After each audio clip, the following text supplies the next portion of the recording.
Koko Prabu dereng sawetawis dang sarawujengan ndika Koko Prabu kengrayih Ngastina.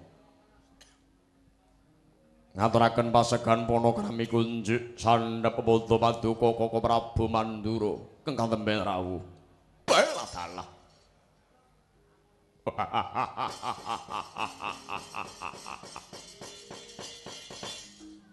Yayi Prabu Duryudana dateng kadahan katedha kalingga murda pudyastunipun jengandika Yayi ingkang rumentah dumateng Raka ing Mandura. Mboten langkung puja pangastara mugi tinampi Yayi Prabu Kurupati. Nggih. Kacadhong pangan kekalih kapundi wonten mustaka saengga jejimat parimengestu paduka Koko Prabu. Pun prayogaken anggen jengandika pinarak lenggahan duh Koko Prabu. Nggih. Sampun kados dene mboten kirang prayoga anggenipun ingkang Raka Mandura ngadhep Yayi Prabu Kurupati.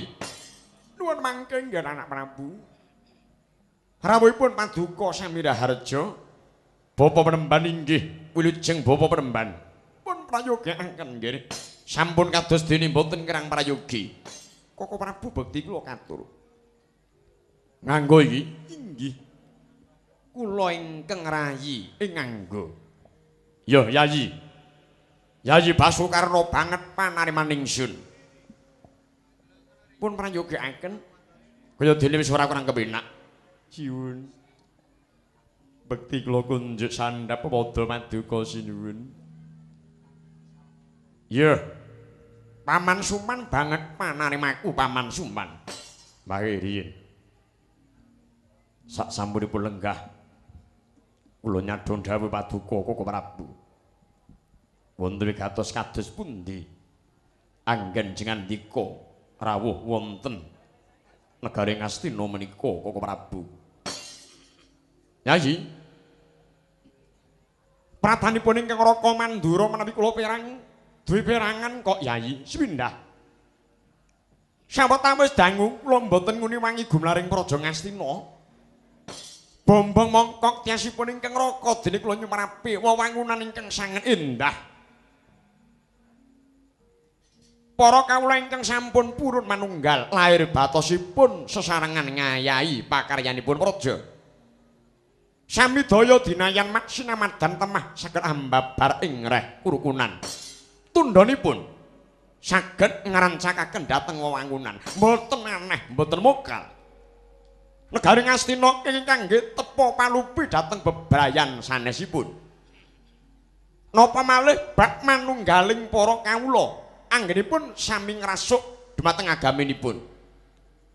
Yayi pantes tinulada dhateng bebrayan. Yekti wekdal riki lenggan mangke Ngastina sampun kula wastani nagari ingkang merdika. Loh jinawi kerto lawan raharja. Nggih. Sembah nuwun. Ingkang jangkepipun Yayi, duk rikala dinten Sukra Manis kapengker.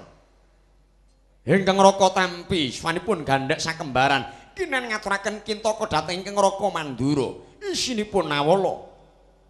Ingkang Raka Mandura kinen ngadhep ngabiyantara wonten ngarsa paduka Yayi Prabu Kurupati. Yayi gandeng keng Raka sampun prapta dawah kangsa wangsul. Wonten wigatos ingkang kados pundanggen jengandika nyuwanaken ingkang Raka Madura. Rak ngaten Yayi. Nggih. Koko Prabu. Sembah nuwun tanpa pami. Kajawi menika sanget-sanget surupanyuwun kula Koko Prabu.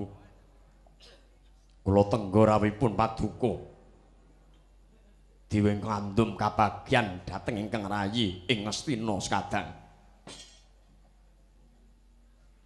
Koko Prabu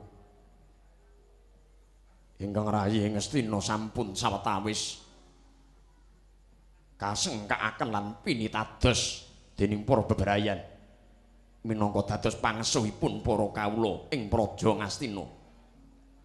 Songsong Agung Ngastina sapetahipun minangka dados palengganipun ingkang rayi Duryudana. Bandara Dajunya kula mboten kirang ing samukawis. Gegaman-gegaman ingkang ampuh sampun sineksen jagat saisinipun menawi negari Ngastina menika negari ingkang adikuwasa sampun mukti gesang kula sedaya pikajeng kula tartamtu badhe kasembatan jer kula menika nalindur ingkang sugih bondo bandu. Koko Prabu namung ingkang damel prihatosing manah kula nadyan sedaya gegayuhan sampun kasembadan manawi kula kemutan wontenipun jangka jangkanipun jagat Bratayuda Jaya Binangun hangles luluh lungkrah hangelentreh linulusan kula mboten gadah daya menapa ingkang saged kula damel mimbang Koko Prabu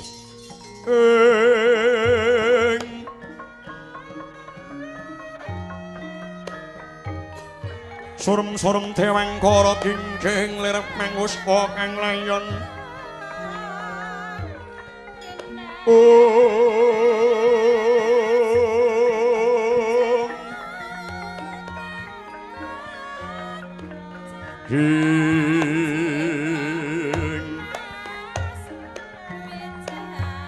manggap sirena teng dalu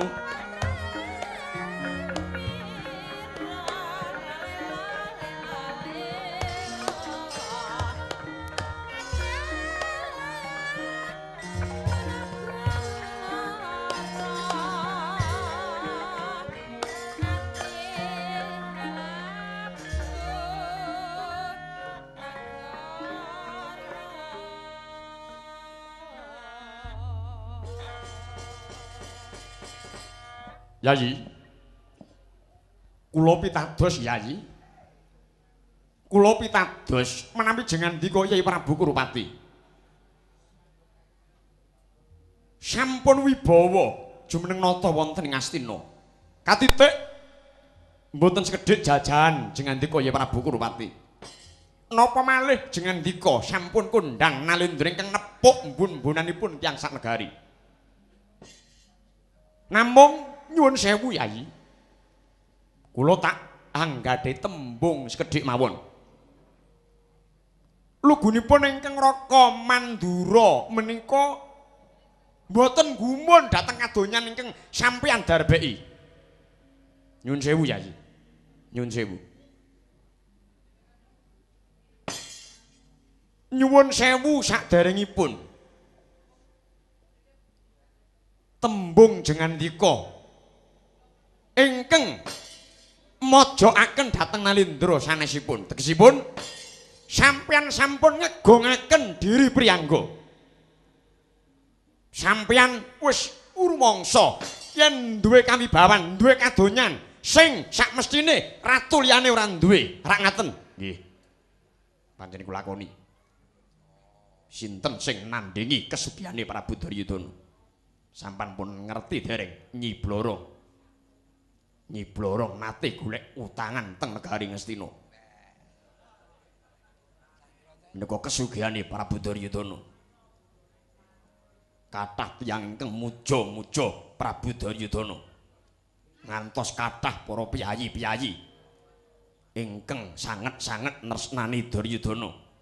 Saben dalem-daleme piyayi sak ngajengipun dipun damel reca Duryudana.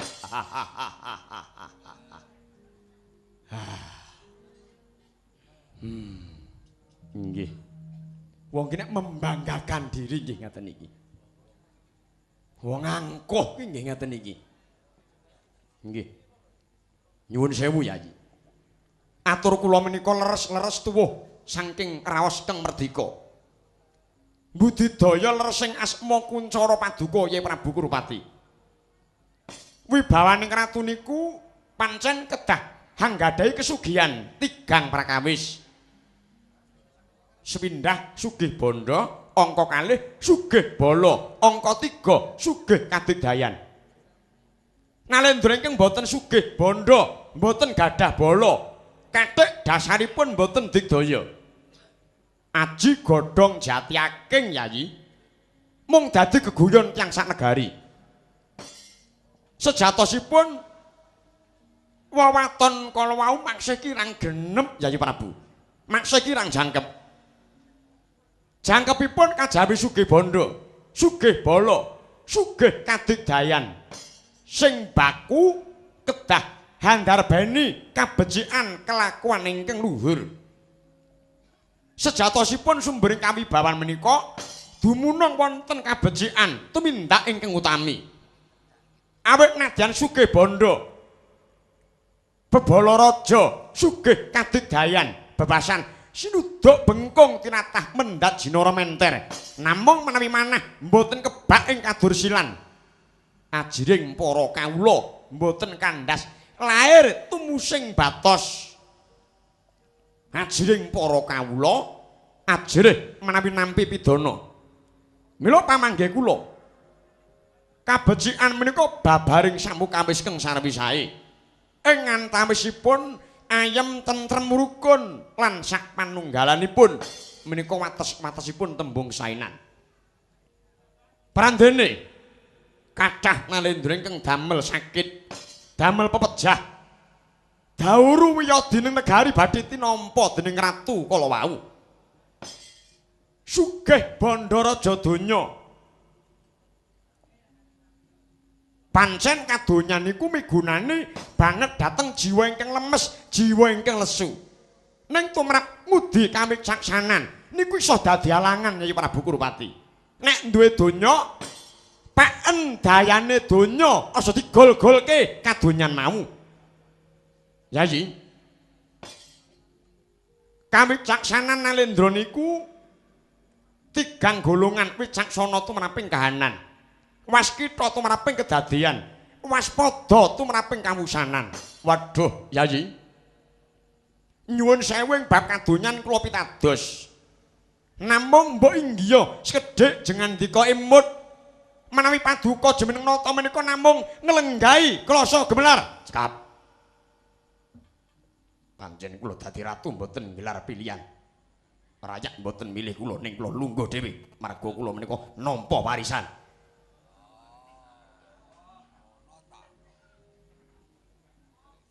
Kaya ngono dikandak-kandake.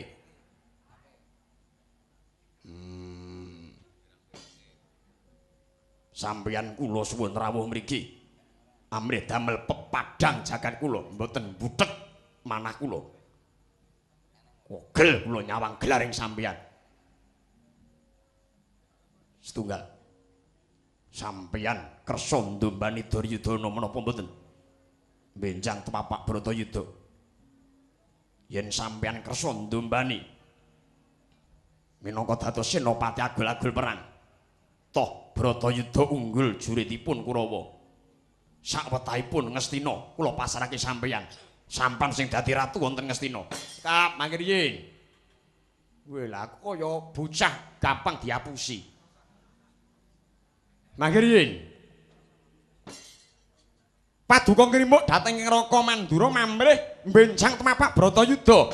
Ingkang Raka Mandura supados gelaring senopati. Nggih.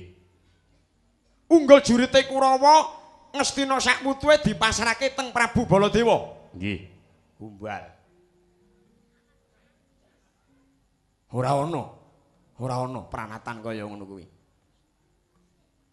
Saged kemawon hitam di atas putih secara tertulis. Pripun kersa menapa mboten? Yayi, mangsekseni Yayi. Mangsekseni. Nggih, pripun? Benjang menawi tumapak Bratayuda Jaya Binangun, kula mboten badhe ndombani, mboten badhe mbiyantu lekasing Pandhawa. Bagus, matur nuwun. Ning kula mboten mbantu kali sampeyan.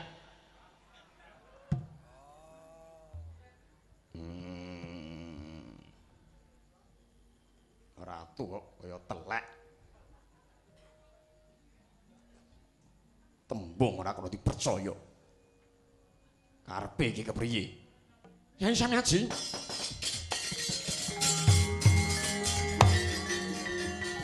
Yai Prabu Kurupati. Yai Prabu.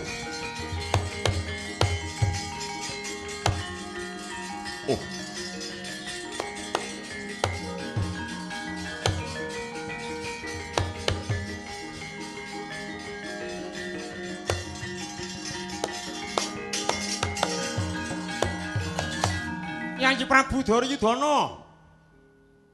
Sampeyan. Nggih, Yayi. Pripun? Kula tamu wonten mriki mboten dibagekke, mboten diparingi wedang. Mongko sanesipun sami keduman. Lah kula kok dikendelke? Nyun sewu, Yayi. Nggih. Wong ya ora nggawa seragam dadi ya ora etuk. Liyane tuk rokok malah ora etuk dhewe. Wis tenan. Pripun? Mangke rumiyin, mangke rumiyin. Rumas kedumuk manah kula, Yayi. Nyun sewu, Yayi. Kula wonten Ngastina menika dipun jubah dados menapa? Senopati. Senopati Ngastina ingkang raka nganggo. Nggih. Sampun dangu, sampean misuda kali kula. Sampun. Lah gene ya. Sampeyan ngrimuk penggalenipun ingkang Raka Mandura. Ingkang Raka Mandura menika dadi sedulur. Menika dadi waris. Niku dedek kulit daging. Niku liya bebrayan. Lah kok gene sampeyan ngrawakaken ingkang Raka Mandura ingkang nyatanipun damel ingsem. Dianggep ringkih Ngastina. Ngastina menika negara ingkang adikuwasa, Yayi.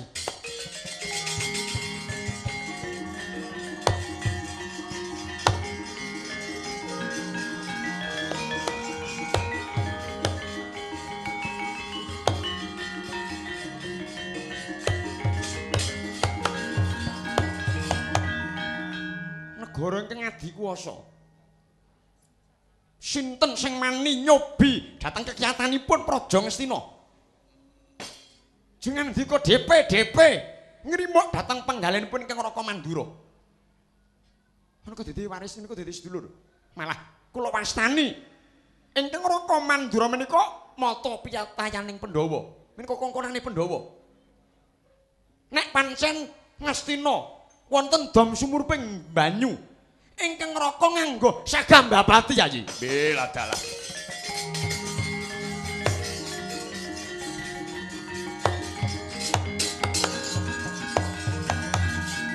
Nganggo. Nole orene nganggo. Yang sat rata tangan. Ngamonggo, nole orene. Aja nyingkur lawan Kakangmu Mandura. Nole orene. Oh, lho. Ora usah diloleni.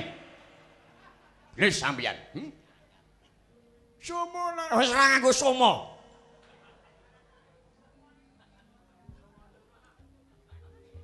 Parat.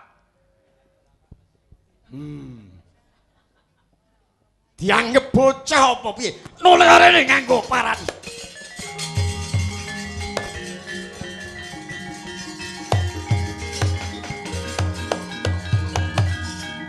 Anane Prabu Baladewa ora melu-melu cawe-cawe lelakon iki marga apa? Pandhawa sedulurku, Kurawa ya sedulurku, padha-padha waris. Baladewa manggon ana tengah, aku ora nyampuri urusane Pandhawa, aku ya ora nyampuri urusane Kurawa. Pamrihku apa? Pamrihku siji. Yayi Prabu Kurupati dimena masgul penggaliane. Pandhawa semono uga dimenen ora gelo kelawan Prabu Baladewa. Aku atur pamrayoga nek Kurawa wasemelang gandeng hak wewenang sak wutuhe Ngastina dadi darbake Pandhawa diulungake dibalekke karo Pandhawa cukup ngono ora sida dadi Bratayuda parat.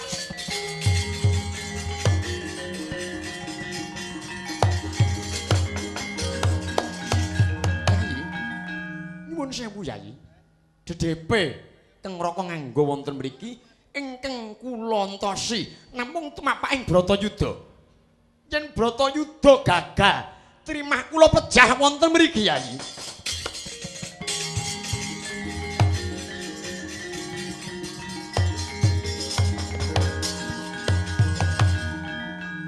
Pancen nganggo wiyasu tenan. Ora kena dirimuk atimu. Cetha kowe nek Senopati gemblungku malungkung. Kowe ngetokake dadamu. nggonmu duwe tembung saguh mbabati mata pitayane Pandhawa. Upama jaman aku nom umur 17 tahun biyen ndiasmu aku bal-balan ning kene. Ambak ompong pira jambul wanen. Kakangmu Mandura. Mok tantang ning jaba rarane kakangmu mundur sejangka parat. Nulih rene parat kowe. Iblis parat. Iblis.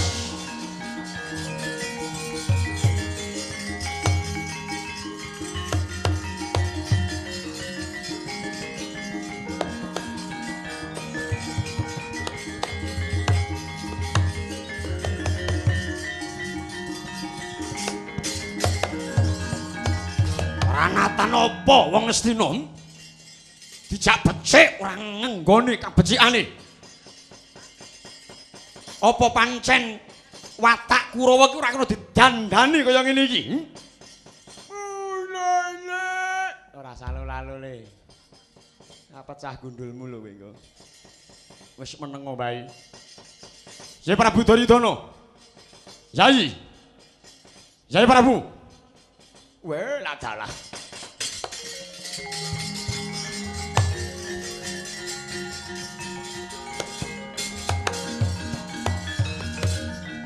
Ratu Siniwaka ora pantes dicontoh ora menayaka-nayakane. Kaya ngene iki watake Kurawa. Timbang melu klepetan detusan bali Nyang Mandura aku.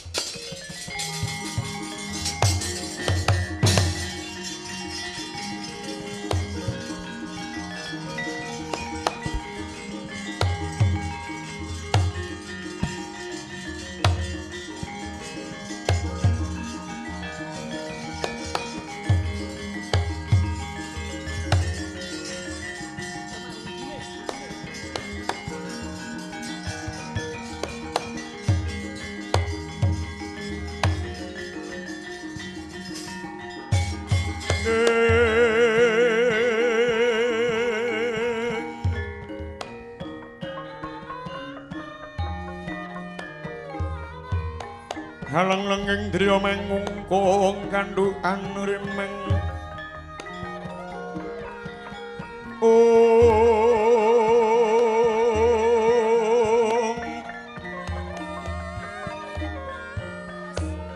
Yen lena tanpa kanenjen tan tulsa.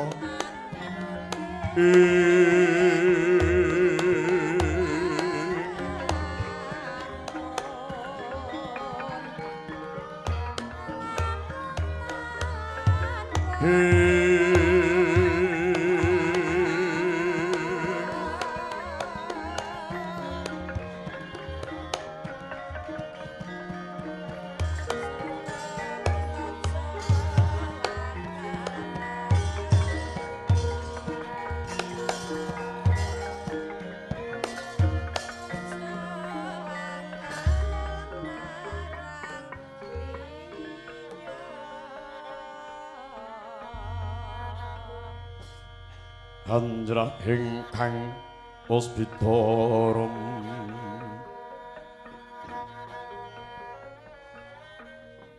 kasiliring samirana mrih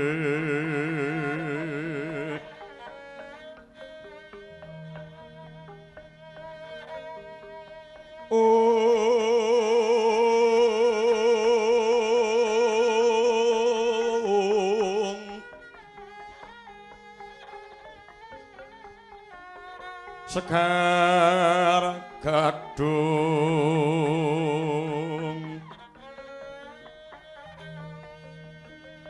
Gong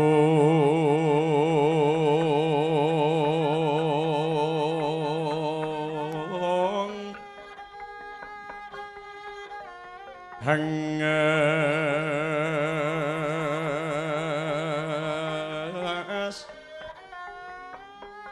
Gandanyo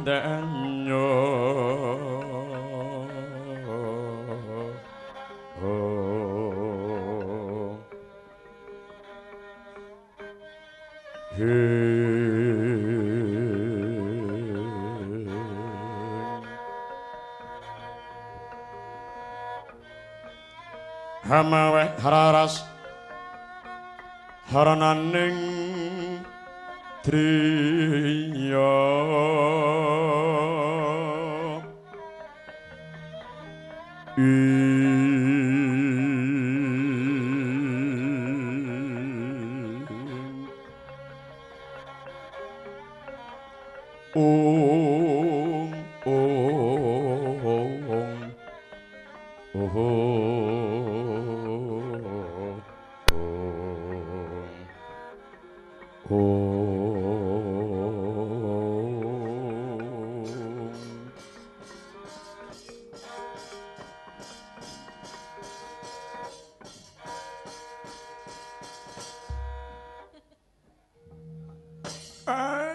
bergegek ugeg ugeg hemel sak dulit-dulita lae sinuwun nyuwun pangapunten kula pun Semar ingkang wantun sowan ngarsa ngandika tatan tinimbalan sinuwun ya jagat ya dewa Bathara iki Kakang Semar Badranaya padha becik Kakang Nayantaka